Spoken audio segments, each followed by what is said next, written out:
नमस्कार, स्वागत है आप सभी का ग्रैंड न्यूज नेटवर्क में और मैं हूं आपके साथ सीमा। चलिए एक नजर डाल लेते हैं आज की ताजा खबरों की ओर।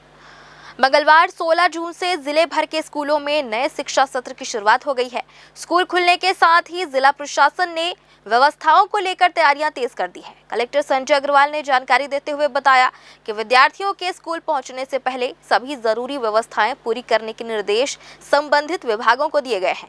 कलेक्टर ने कहा कि स्कूलों के मेंटेनेंस और मरम्मत कार्य बच्चों के आने से पहले पूर्ण किए जाए ताकि पढ़ाई प्रभावित ना हो और विद्यार्थियों को किसी प्रकार की परेशानी का सामना न करना पड़े। जिला प्रशासन लगातार मॉनिटरिंग कर ये सुनिश्चित कर रहा है कि स्कूल भवन, पेयजल, साफ सफाई और अन्य मूलभूत सुविधाएं समय पर दुरुस्त हों।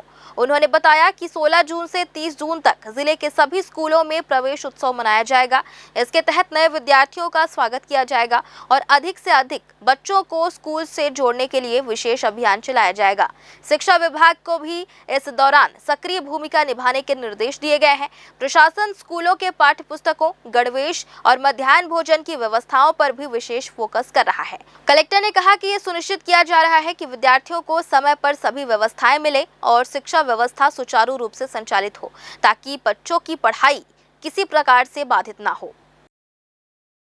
सभी जगह स्कूल खुल रहे हैं और स्कूलों में जैसे पहले से हम लोगों ने सभी विभाग के सारे अधिकारियों को बताए हैं, जिन वर्क्स डिपार्टमेंट्स को बताएं कि स्कूल के जो भी काम चल रहे हैं उसका मेंटेनेंस वादी का जो भी है, स्कूल में बच्चे आए तो उनको व्यवस्थित चीज़ें मिले। और 16 जून से लेकर के 30 जून तक स्कूल प्रवेश उत्सव सारे स्कूलों में मनाया जाएगा। उसकी भी तैयारी सब लोग कर रहे हैं। स्कूलों में हमें पाठ्य पुस्तक, गणवेश, मध्याह्न भोजन, इन सारी चीज़ों पे फोकस करके इन सारी चीज़ों को व्यवस्थित करना है।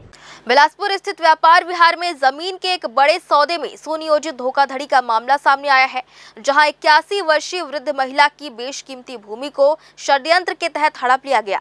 पीड़िता की ओर से मुख्तियार आम मंजुलता आनंद ने आरोप लगाया कि 19 मार्च 2026 को अंकित एक्का के साथ 2180 वर्ग फीट जमीन का सौदा 1,90,86,000 रुपए में तय हुआ था। विक्रय पत्र में HDFC बैंक के 4 चेक भुगतान स्वरूप दर्ज किए गए थे, लेकिन आरोपी ने आज तक एक भी चेक पीड़िता को नहीं दिया। मामला तब और गंभीर हो गया जब आरोपी ने संजोग अग्रवाल और सेवानिवृत्त राजस्व निरीक्षक मथुरा प्रसाद कश्यप की मिलीभगत से बिना किसी भुगतान के उक्त जमीन का नामांतरण भी अपने नाम करवा लिया। इस गंभीर फर्जीवाड़े के संबंध में 27 मई 2026 को सिविल लाइन थाना में प्राथमिकी दर्ज कराने के बावजूद आरोपियों की गिरफ्तारी न होना पुलिस की कार्यप्रणाली पर सवालिया निशान खड़े करता है। खुलेआम घूम रहे आरोपियों के कारण डरा सहमा पीड़ित परिवार अब जान माल के खतरे की आशंका जता रहा है। मामले की गंभीरता को देखते हुए पीड़िता ने कलेक्टर के जनदर्शन में लिखित शिकायत देकर दोषियों को तत्काल गिरफ्तार करने, नामांतरण निरस्त करने और उनकी जमीन वापस दिलाने की पुरजोर मांग की है। मैं ज़मीन की समस्या लेके आई थी कलेक्टर साहब के पास, क्योंकि ज़मीन व्यापार विहार की ज़मीन की रजिस्ट्री करा लिया अंकित एक्का ने और मेरे को पैसा नहीं दिया। उसके साथ रिटायर RI मथुरा प्रसाद कश्यप है और उसके साथ संजय अग्रवाल भी है। कब की बात है? कब? 19/3/2026 की बात है। आज मैं इधर उधर भटक रही हूँ, वो लोग मिल रहे हैं ना, पैसा वैसा दिए। कलेक्टर से मिले हो? मिले। क्या बोले वो? मतलब लिख के दिए हैं। क्या? SP के लिए, जोर से बोलो। SP कार्यालय के लिए लिख के दिए हैं। क्या चाहते हैं? मैं न्याय चाहती हूँ। यहाँ कलेक्टर साहब के पास आए हैं जनदर्शन में लेके इनको, मंजुलता आनंद जी को। इनके ज़मीन का जो भी विवाद हुआ है उसमें न्याय चाहते हैं, जिसमें कि अभियुक्त का पंचम अपर सत्र न्यायाधीश के यहाँ से एंटीसिपेटरी बेल खारिज हो चुका है। तो आगे भी कलेक्टर साहब से और माननीय न्यायालय से निवेदन रहेगा कि इनको न्याय दिलाया। इनकी समस्या ये है कि इनकी जो ज़मीन है व्यापार विहार में स्थित, ये कि एक आदिवासी महिला है, आरक्षित महिला रहते हैं, उसको अंकित एक्का के द्वारा रजिस्ट्री कराया गया। उसमें कई अन्य भी लोग उसमें उपस्थित हैं जिनका नाम इन्होंने बताया गया है। तो उसमें ये चाहते हैं कि जो ज़मीन का 1,90,00,000 में सौदा होना था और इनसे सौदा कराया गया, तो जो बैग दिखाया गया था इनको रजिस्ट्री का के समय कि इस बैग में पैसा है, आप जब जाओगे तो इसको लेके जाना, और उसके अकाउंट में 12 लाख रुपए कुछ था, बस उसमें ये था, और इनको पैसा भी नहीं मिला और ज़मीन भी उनके नाम पे रजिस्ट्री भी हो गई और चढ़ भी गई है। तो ये चाहते हैं या तो रकम मिले या ज़मीन सा सम्मान इनको वापस मिले और जो भी ऐसी धोखेधड़ी कर रहे हैं उसको सज़ा मिले। न्यायधानी बिलासपुर में सोमवार को हत्या की दो अलग अलग घटनाओं ने शहर में सनसनी फैला दी है। एक और सिरगिट्टी थाना क्षेत्र के नयापारा में दो सगे भाइयों ने एक युवक की पत्थर से कुचलकर हत्या कर दी। वहीं सिविल लाइन थाना क्षेत्र में एक वृद्ध ने अपनी पत्नी की धारदार हथियार से हत्या कर दी।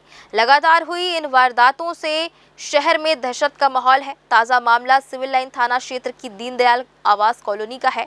पुलिस के अनुसार 65 वर्षीय पंचू सोनवानी ने कथित चरित्र संदेह और पारिवारिक विवाद के चलते अपनी पत्नी सुमित्रा सोनवानी पर धारदार हथियार से हमला कर उसकी हत्या कर दी।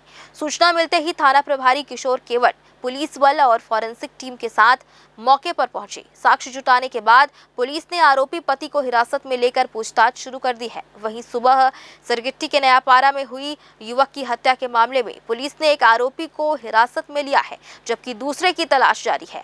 दोनों मामलों की जांच जारी है। हमन है इतनी बार काम करत हन, दिन भर ईडट हुई सब हमारे साथ। ओखर बाद नहाए लगे थे तो हमन इतनी काम करते हैं और हमारे यहाँ डोकरल कही थे कि लकड़ी चीर देगी। ओखर बाद तो हमन काम करते छन और ओखर जहाँ डोकरा है इतनी बार ले आई से आग। ओखर बाद तहाँ कपड़ा उपड़ा पहनी से, कपड़ा उपड़ा पहने के बाद होती बार जात रही। कहाँ जात है जे कहत हम कहूँ नहीं आत हूँ कही थे। ओखर बाद भाभी मन जाके देखा थे तो अम्मा गिरे है कही थे। तुरंत उतरे हैं, उतर के देखे हैं तो होती बार जात ही चलो मेरे पकड़ के लेके आए हैं। का चीज महामारी से चापी वो का थे कुकरी उकरी काटते चापड़ ले। हाँ भरम भूत जैसे कोकरो घर पड़ोसी मन घर बैठे चल देते ना तो वह टाइम तक ले बैठ जाई ना तो का सोची तो वह का करे गए ऐसे कही के वह भरम भूत करे ला। का नाम बाबूजी के? बाबूजी के पंचू राम सोनवानी। का उम्र है? ओखर 60 साल है। अब अम्मा के का नाम है? 70 चलो। अम्मा का नाम है? अम्मा की सुमित्रा सोनवानी। लुथरा लगे रही काल हम लोग कढ़ीन के रहे हमार बहनी बेटी के होई त लोग कढ़ीन के रहे हमार में सब रीति गोठे चो का कही बहनी मोल भरमा भूत में बहुत दुख देवा थी। कोनो में मैं रह जाता हूँ बेटी बेटा से देखी तबो भरम ही, बुढ़वा से देखी तबो भरम ही, बेटा से बात करी तबो भरम ही। कहा मोर दुख भारी हो गई बहनी, मोर दुख ला मैं काला बतावा ऐसे कह। आपको कैसे जानकारी हुआ कि ऐसा ऐसा हुआ है करके? हमला बताई से भाई फोन बताए हम अपन घर जाते हैं। हम बहुत दूरिया के खामी के का चीज में मारे? ओला मारे हो ये माँ काटे तैसे माँ मारे कही थे कुकरी पकड़ा ऐसे काटते नहीं तैसे हम काटे हम देखे नहीं हैं भाई। अभी अब हम फोन लगे हम घर जाने वाले थे। पंचू सोनवानी लगभग उनका उम्र जो है 64 साल की उम्र के आसपास बताया गया है। उनकी पत्नी वो भी लगभग 60 साल की हैं। आज सूचना मिला कि धारदार हथियार चापड़ से उनके गले पे वार करके हत्या कर दी गई है। मौके पर पुलिस मौजूद है। सूचना पर पंचनामा की कार्रवाई की जा रही है। स्पष्ट कारण अभी आया नहीं है, लेकिन सुनी बातें पता चल रही है कि वो जो है चरित्र को लेकर शंका करते थे, इस कारण से ये घटना घटित हुई जी। और ये लूथा सही पे भी जाकर नहीं आया है। पूछताछ में जैसा जैसा आते जाएगा आपको अवगत कराया जाएगा। और फिलहाल आज की ताज़ा खबरों में बस इतना ही। आगे भी खबरें जारी रहेंगी। बने रहिए ग्रैंड न्यूज़ नेटवर्क के साथ।